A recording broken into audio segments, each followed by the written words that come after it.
নমস্কার বন্ধুরা, শুভ সকাল। টিয়া ব্লগে তোমাদের সবাইকে জানাচ্ছি অনেক অনেক স্বাগতম, অনেক অনেক ভালোবাসা।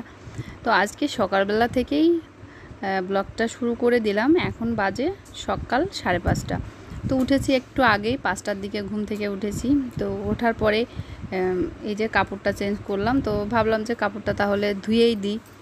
তো সেই কারণে কাপড়টা ধুয়ে মেলে দিয়ে যাচ্ছি। আর এটা হচ্ছে গিয়ে আমার কাকা শ্বশুরদের বাড়ি, মানে এখানেই তারটাতে মেললে পুরো কাপড়টা দ্রুত শুকিয়ে যাবে। আর আমার ওখানে মেললে আমার ওখানে রোদটা আসতে আসতে প্রায় অর্ধেক বেলা হয়ে যায়। তো সেই কারণে আমার ওখানে আর মেললাম না, এখানেই দিয়ে গেলাম। আর আজকে সকালবেলা ঘুম ভেঙেছে আমার মেয়ের কারণে। মেয়েটা একদম ভোরবেলা 5টার দিকে উঠে দেখি যে ও মানে বমি করছে। মানে আমাকে ডেকেছে, কিন্তু আমাকে ডাকলেও আমি হয়তো শুনতে পাইনি, বা যাই হোক ঘুমের কারণে। তো আমি উঠে দেখছি যে ও বমি করছে। তারপরে বমি করলে পারে তখন আর কি করব, তো সেটা পরিষ্কার টরিষ্কার করে একবারে আমি ভাবলাম যে তাহলে আর ঘুমাবো না, উঠেই পড়ি। আর আমার মেয়েটাও উঠেছে, আমার মেয়েটা উঠে বাইরে বসে আছে, কিন্তু ওর শরীরটা একদম ভালো লাগছে না, ঘন ঘন বমি করছে। 5 মিনিট পর পর এরকম বমি হচ্ছে। তো জানি না কি হলো, হঠাৎ করে রাত্রে ভালো মানুষ শুয়ে থাকলো, খাবার দাবারেরও তেমন কোনো অসুবিধা নেই, তো সেই মানুষটা ভোরবেলা উঠে কেন যে বমি করলো সেটাই বুঝতে পারলাম। তবে ওর খাবারগুলো না একদম যেরকম খেয়েছিল রাতে সেরকমই আছে, সব বেরিয়ে গেছে। পরে হচ্ছে গিয়ে যা বমি হচ্ছে, শুধু জল বেরোচ্ছে। তো ওগুলো কেন হচ্ছে, হয়তো গ্যাস্ট্রিকের কোনো সমস্যা কিনা সেটা এখনই বলতে পারছি না। তবে ওর পাপা বলল যে ডাক্তারের কাছে আমি যাচ্ছি। তো আমি তো সকালবেলা উঠে ওকে পরিষ্কার করে টরে দিয়ে, আর যেখানে বমি করেছিল সেই জায়গাটা পরিষ্কার করে, আর এখন এই যে বাড়ির বাসি কাজগুলো সারতে লেগেছি। বাড়ির কাজগুলো তো করতে হবে, ওকে নিয়েও বসে থাকলে চলে না, আবার বাড়ির কাজগুলো না করলেও চলে না। আর মেয়েটা যখন ছোট ছিল তখন তো অসুস্থ হলে ওর পাপা তো আমাকে কিছু করতেই দিত না, বলতো মেয়েকে নিয়ে বসে থাকো, মেয়ের এটা করো ওটা করো। এখন যেহেতু ও একটু বড় হয়ে গেছে, তো সেই কারণে ওকে রেখে সব কাজই করা যায়, তেমন সমস্যা হয় না। আর আমি বাড়ি ঘরদোরটা ভালো করে উঠানটা ঝাড়ু দিয়ে নিলাম, বেশি একটা ঝাড়ু দিইনি, কারণ বৃষ্টির কারণে না বাড়ির বাদবাকি জায়গাতে তোমার কাদা হয়ে আছে। এর জন্য শুধু ঘরের সামনেটা যেটুকু শুকনো ছিল সেটুকুতেই ঝাড়ু দিলাম। আর প্রত্যেক দিনই রাত্রে না একটু একটু করে বৃষ্টি হচ্ছে, মানে সেরকম বৃষ্টি হয় না, তবে একটু একটু করে বৃষ্টি হচ্ছে। তো সেই কারণে কাদাও হচ্ছে।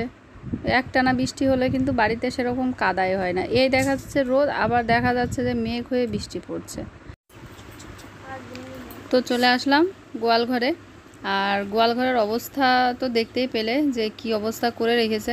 তো এগুলো ভাবছি যে এখন পরিষ্কার করে নিই, সকাল সকাল এগুলো পরিষ্কার করা হয়ে গেলে আবার মেয়েকে নিয়ে যদি ডাক্তার বাড়ির দিকে ছুটতে হয় তখন তো আরেক ঝামেলা হয়ে যাবে। সেজন্য আগে কাজগুলো কমপ্লিট করি, তারপরে দেখা যাবে।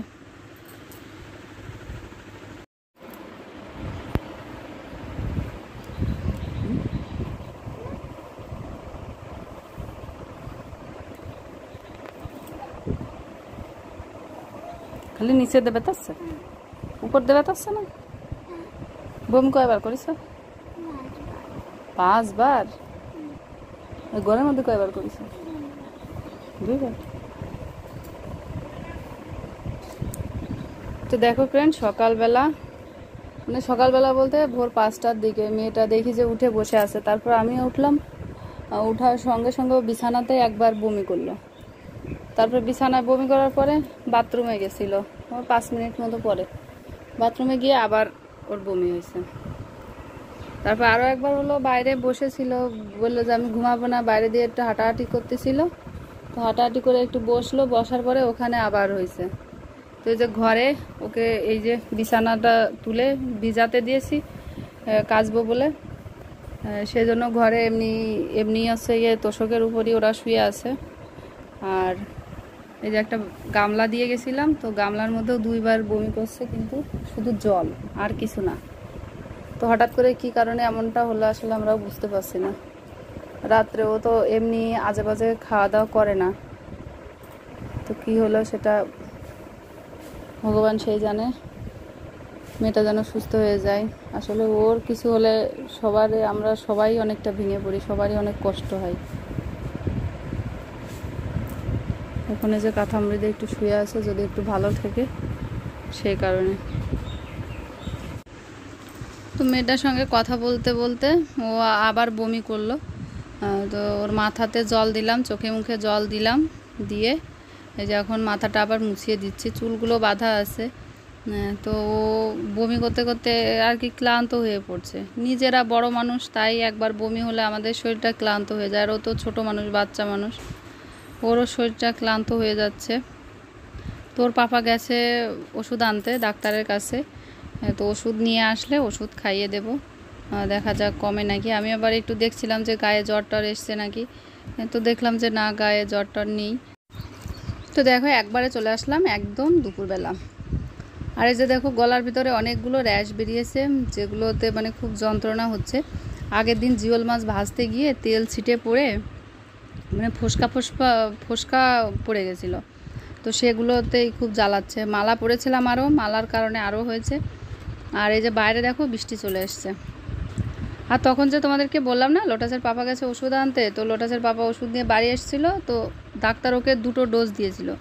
তো একটা ডোজ খাওয়ানোর পরে ওর আর বাথরুমও হয়নি, তারপরে তোমার বমিও হয়নি। তো যাই হোক, এ যাত্রায় ও একদম বেঁচে গেল, তেমন কোনো অসুবিধা হলো না। আর ওই যে দেখো বৃষ্টির মধ্যে আমার মুরগিগুলো সব ওই রান্নাঘরের ভিতরে, ঠিক আছে। তো ওরা বৃষ্টি আসুক আর শিয়ালে দাবত দিক, যাই দিক না কেন, দৌড় মেরে আগে এই রান্নাঘরের ভিতরে ওঠে। তো রান্নাঘরটা যখন ঘেরা হবে তখন ওরা কোথায় উঠবে, আমি সেটাই ভাবি শুধু বসে বসে, যে যখন এই রান্নাঘরটা ঘিরে ফেলবো তখন ওরা কোথায় যাবে। তো বৃষ্টি মোটামুটি ভালোই হয়ে গেল। এই যে দেখো উঠানে দিয়ে বেশ জল গড়াচ্ছে। আর এই যে মেয়েটা একটু হাত পাতলো, যে একটু বৃষ্টির জল মানে হাতে নেবে, সেই কারণে। তো ও এখন আগের থেকে অনেকটাই ভালো আছে, অনেকটাই সুস্থ আছে। তো এখন হচ্ছে গিয়ে বিকালবেলায় হয়ে গেল। দেখো বৃষ্টি অনেকক্ষণ আগে সেরে গেছিলো, তারপরে একটু রেস্ট নিয়েছিলাম, তারপরে উঠে লোটাসের পাপাকে দিয়ে একটা কাজ করালাম। তো এটা করালাম কেন, লোটাসের জন্যই। লোটাস ওর আগে একজনের কাছে পড়তো আর কি, তার বাড়ি থেকে একটা মানি প্ল্যান্ট, তাই না, মানি প্ল্যান্ট নাকি, সে একটা গাছ নিয়ে এসছে, ডাল মানি প্ল্যান্টের গাছ নিয়ে এসছে। তো সেই গাছটা ও বোতলে করে টেবিলের উপর রাখছিল, কিন্তু আমি ভাবছি যে টেবিলের উপর থেকে কখন পড়ে যায় বা কী হয়, সেই কারণে ভাবলাম যে এটা একটু ঝুলিয়ে দেওয়ার ব্যবস্থা করি। তো সেই কারণে ওর পাপাকে দিয়ে এই যে ঝোলানোর ব্যবস্থাটা করে নিলাম। এখন এই যে দড়ি দিয়ে ওখানে বেঁধে তারপরে গাছটা ওর ভিতরে দিয়ে দেবো, তাহলে এখানে থাকলে কারোর হাতে পায়েও বাঁধবে না, আবার পড়ে টরে যাওয়ারও ভয় থাকবে না। মানে এর একটা সেফলি একটা ব্যবস্থা করলাম।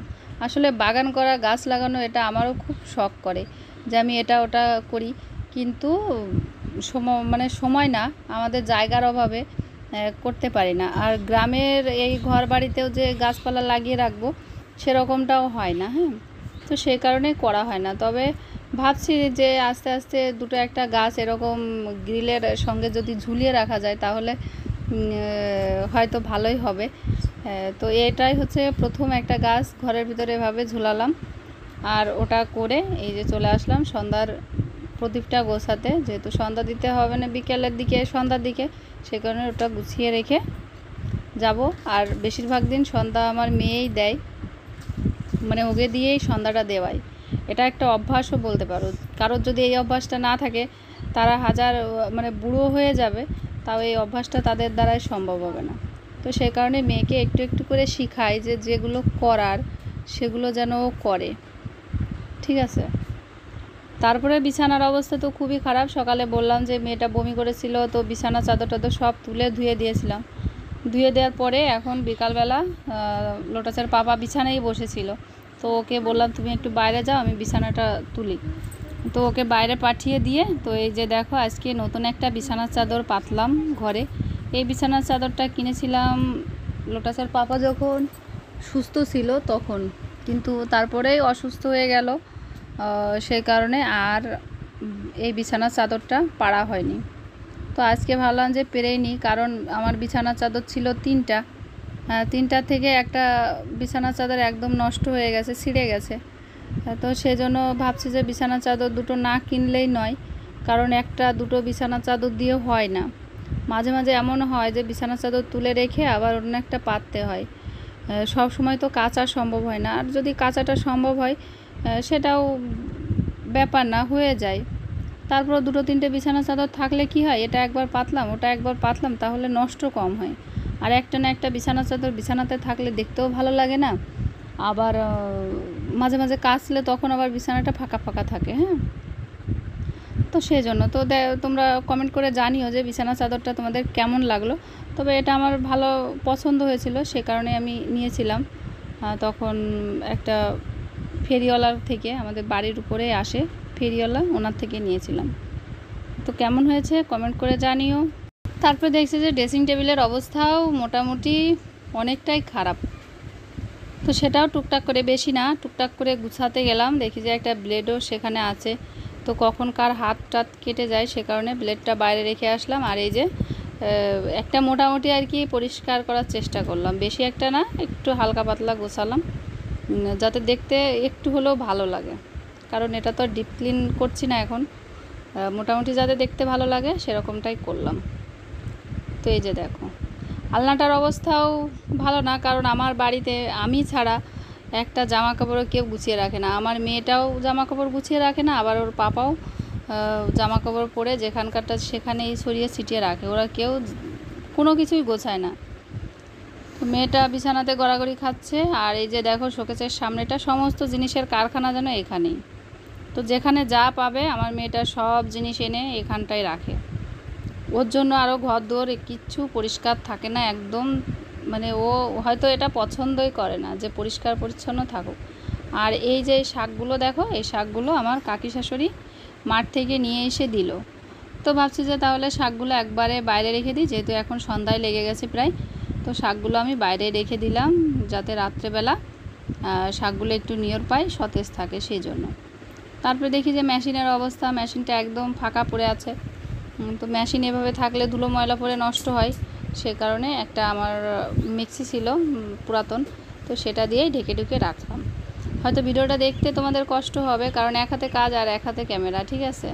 ভিডিও করার মতো কেউ তেমন নেই যে কাউকে বলবো যে তুমি একটু ভিডিও করে দাও, আর সব ভিডিও সব সময় এক জায়গায় রেখেও করা যায় না, ঠিক আছে।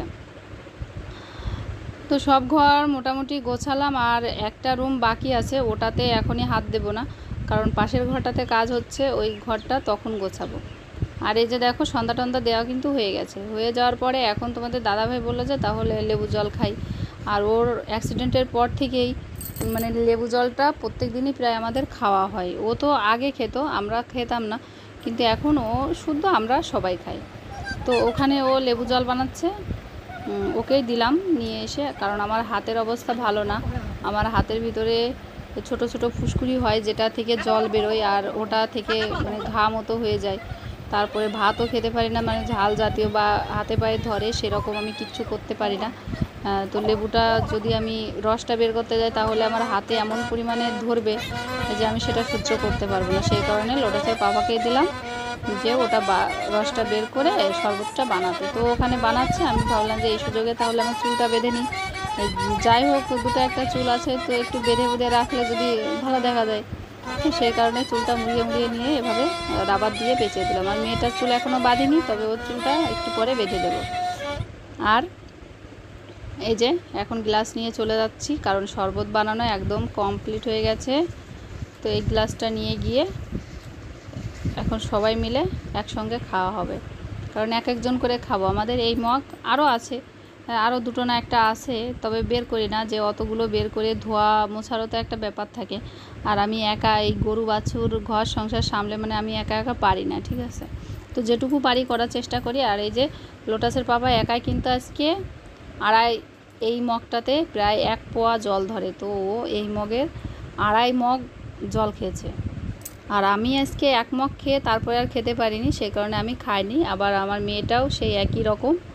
তো আমরা 1 মগ খাওয়ার পরে যেটুকু যা ছিল সব লোটাসের পাপা খেয়েছে, এটাই হচ্ছে ব্যাপার।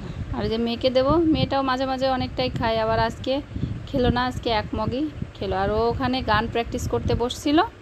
তো চলো আজকের মতো তোমাদের থেকে বিদায় নিচ্ছি, আগামীকাল আবার তোমাদের সঙ্গে দেখা হবে। ভালো